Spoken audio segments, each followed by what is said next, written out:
Greetings everybody and welcome back to my channel. My name is Nerissa and I am a mom and a wife. I am a mom to 3 children.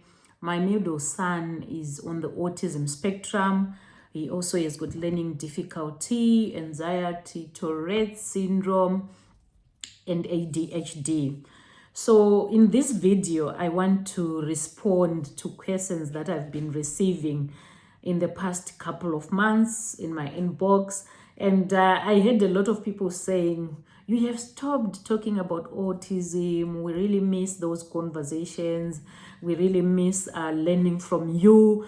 And there was this question that popped in my inbox frequently from different people and even on different platforms on TikTok, on Facebook, and on my YouTube channel as well. And this question was, what are the unique challenges you are facing due to having a family member we have autism?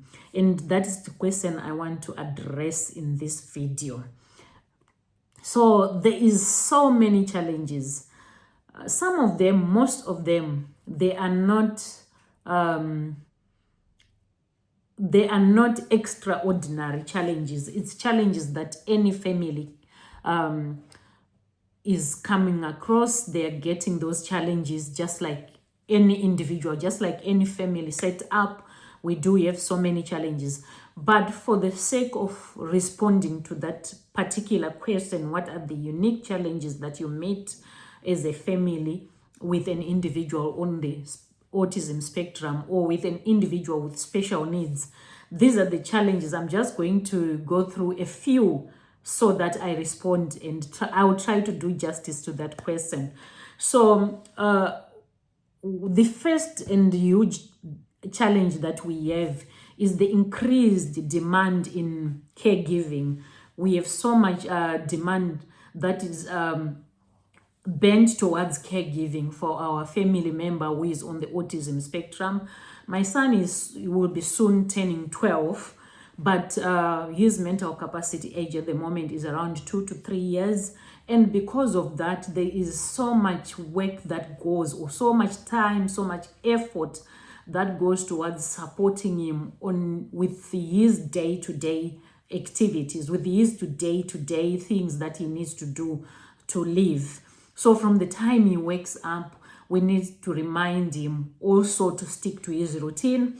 When he wakes up, the first thing that he does is go to the bathroom, have a bath, and he loves soaking in the bathtub. So he will soak in the bathtub for about 10 to 15 minutes. Then after that, he does his oral care. After that, medication. And then he dresses up and he goes downstairs for his breakfast. So depending on what he is fixated on those days, then he will have that for breakfast. He is not a person who will have cereal every morning or typical breakfast every morning. It just depends on what he's eating on those days. If you watch one of my videos where I was which is titled Autism and Nutrition, I did cover the challenges that we get around his dietary requirements. He's very rigid when it comes to diet. So we just follow the flow and try to really support him to have a balanced meal. So when he goes downstairs, then he will have his breakfast and he will start now having his day. If it's a school day, like now schools have just opened, the new school year is started now in September. So he's going now. If he comes down for breakfast, then he's gonna go have his breakfast. After that, we start packing his lunchbox, and we try as much as possible to involve him. So that is basically a rundown of his morning. Then if it's a school day, then you will laze around in the living room waiting for the taxi to arrive. And once the driver is arrived, then off he goes to school.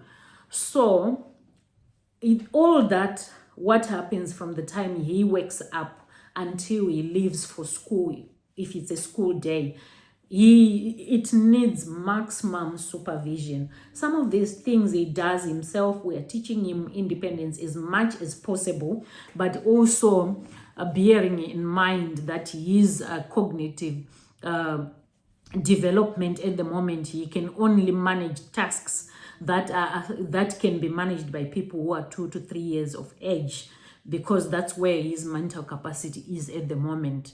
So we assign him tasks, and you also allow quite a lot of time for him to do those things independently without pushing him too much, because we want him to enjoy doing those things at the same time doing them properly.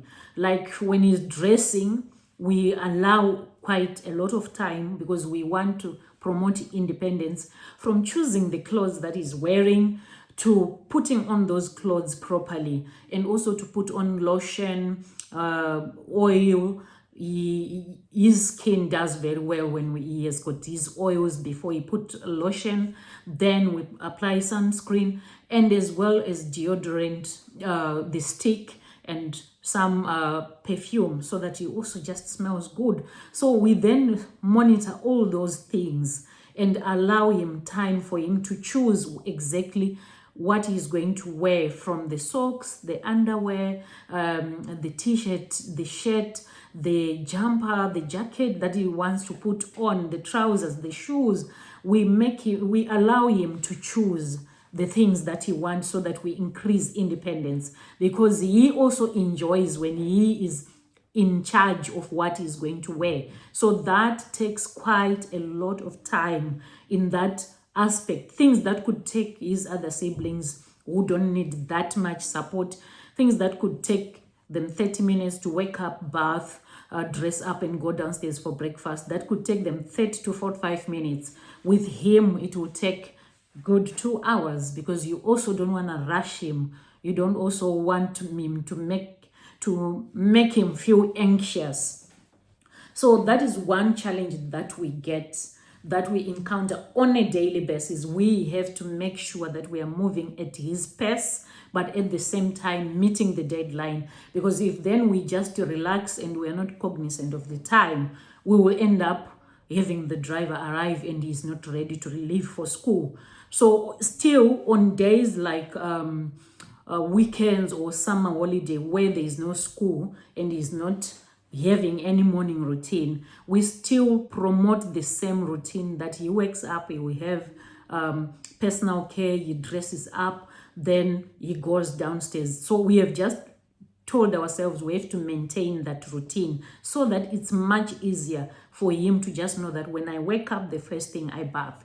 And again, with the same thing in the evening, when he comes from school, he will have a snack depending on how hungry he is. He will come back from school, he have his snack, and we allow him some downtime. Sometimes we will go outside and play in the trampoline. Sometimes he will just laze around again in the house, or he will even come and watch me preparing dinner in the kitchen. And until dinner, after dinner, he will go again, have a bath, and off he goes to bed. So all that again needs support. So that is the major challenge that we get.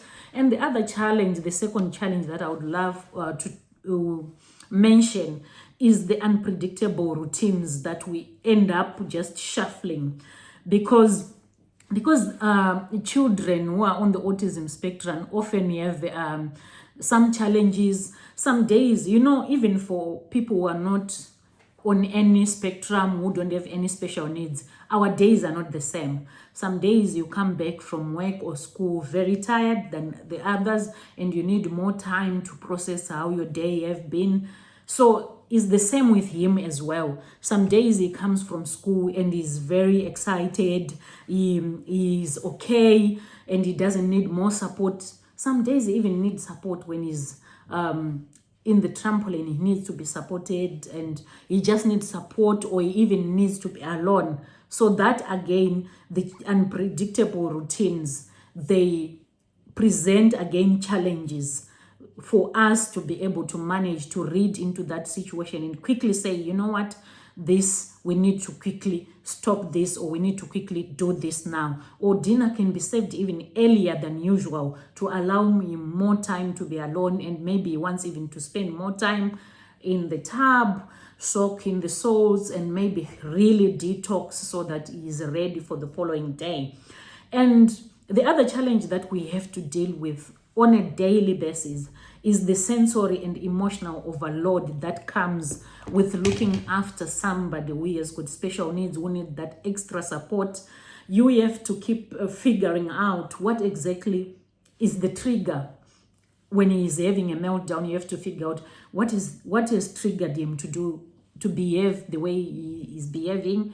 Or already you would have received sometimes reports from school that he hasn't had a great day. So you need now to figure out, okay, he hasn't had a great day, so what can I do to support him? What does he want me to support? How does he want me to support him to calm him down so that he has a great downtime and be ready for school again tomorrow? So that is the other challenge that we always have, that sensory overload and emotional overload.